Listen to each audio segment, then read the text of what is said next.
Hi everybody, welcome back to my channel. It's me, Chameleon Girl Gina again. And as you guys can see by the title of this video, we're going to be making some delicious chicken and dumplings. And the reason why I decided to put up this recipe is because sometimes people get intimidated when it comes to chicken and dumplings.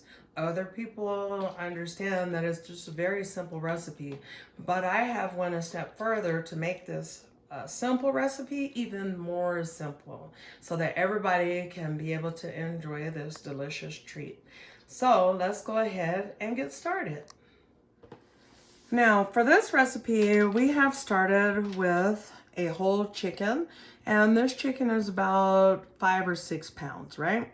And so to this Instapot, which is how we're going to do our chicken and dumplings tonight, we're going to add into it 8 cups of water. For every cup of water, you want to use 1 bouillon cube, which you can see some of them in there, right? And so the next thing that we're going to do is go ahead and add some onion powder. And we're going to do about a table, one and a half teaspoons, okay? And that's how we're going to start out as far as our seasoning. That's the only thing that goes in there. Now, next, we will add an entire stick of butter because we want those dumplings to be very, very, very buttery and delicious. So we're going to go ahead and get the Instapot closed up. We're going to go ahead and set the Instapot to... We're just going to do it as meat, and we're going to do it for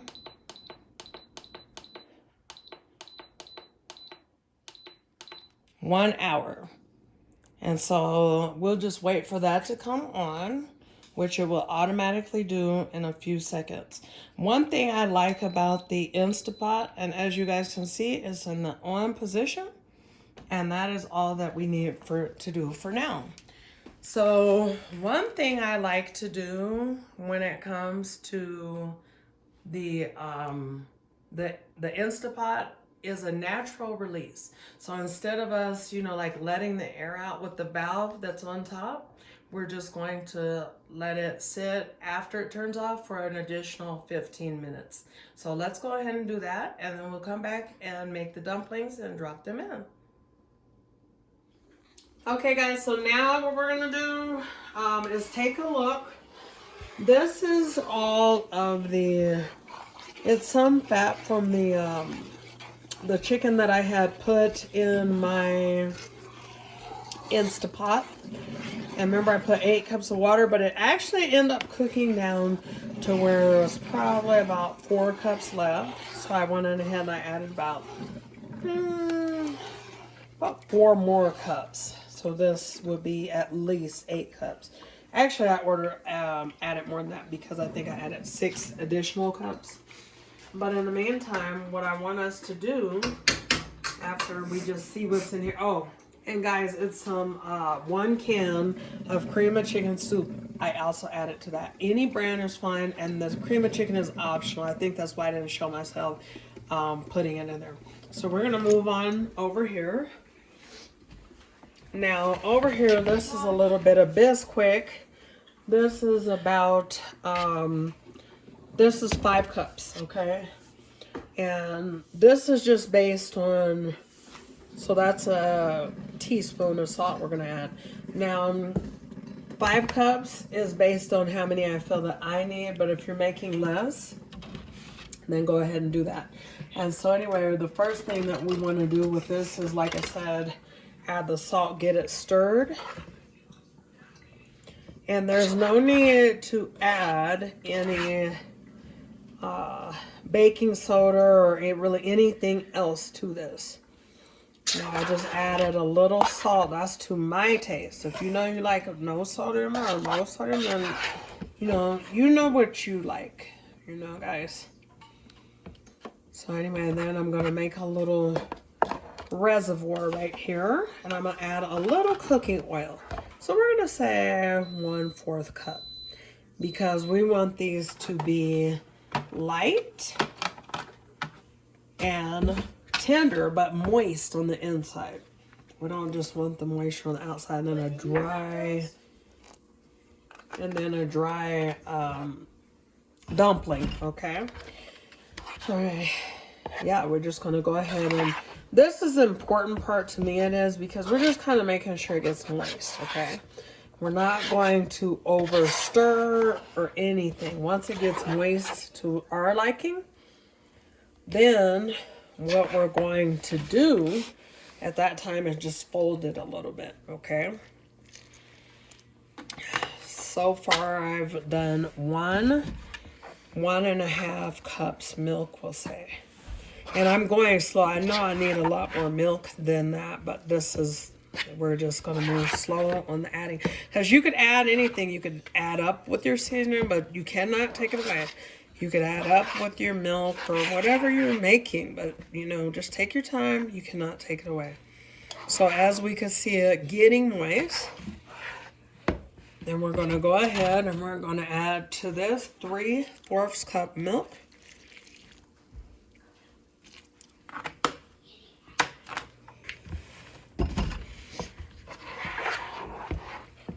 Now this time, we're just going to continue, kind of fold that over. And you guys pay attention because there's a certain texture that you're going to want it at so that the dumplings are not too thick. You know, they're not just falling apart, but they're just right. Because this is a different way that we're going to put the dumplings in here. We're going to actually be dropping them, okay, guys? So now we still need another 1/2 cup of milk to the 5 cups of Bisquick or baking powder, not baking powder. What is it called? Can't think of the word for it. Baking soda? No, it's not baking soda. Yeah, Bisquick, but there's another one. Let me see. Hold on. Wait a minute here. It's called. Oh. All right, y'all. It's called baking mix.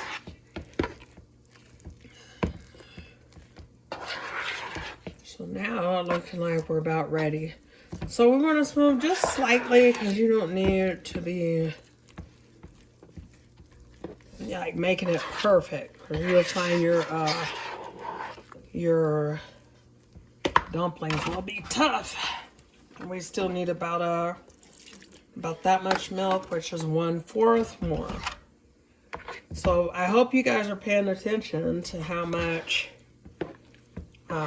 milk that we're using, because I done lost track, honey.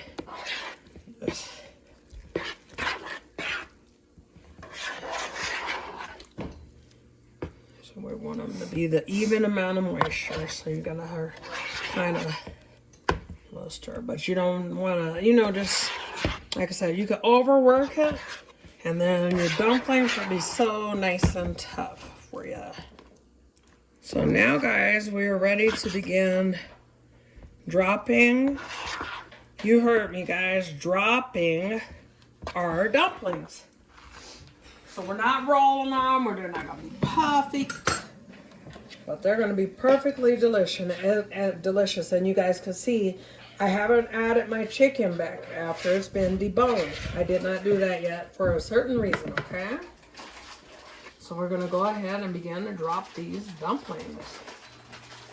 And what I like about this recipe is that as we drop them, they will actually thicken the sauce to cause them to be at a really, really good consistency, and then the thickness of the dumpling gravy per se. So we're just dropping them.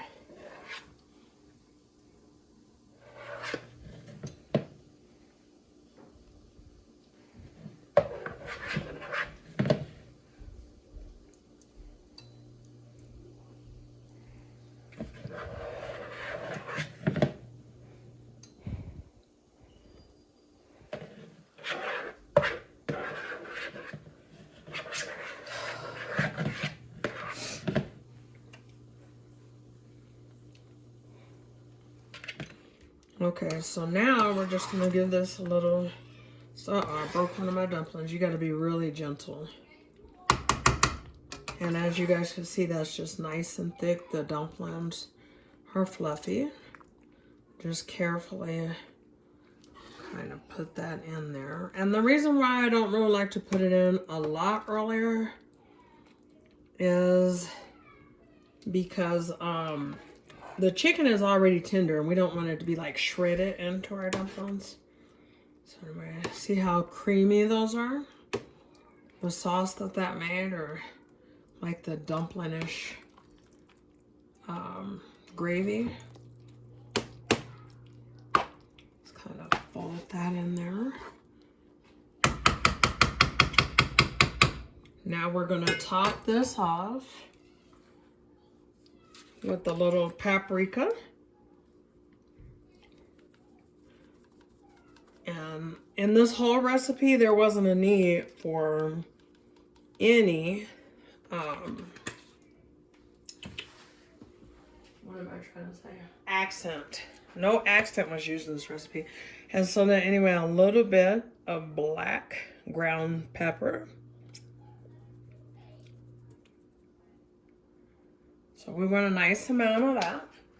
We're gonna finish her off with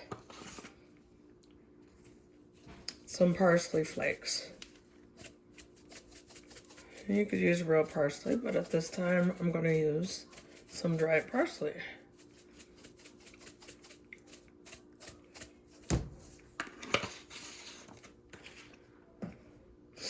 So there you have it. There's the dumplings.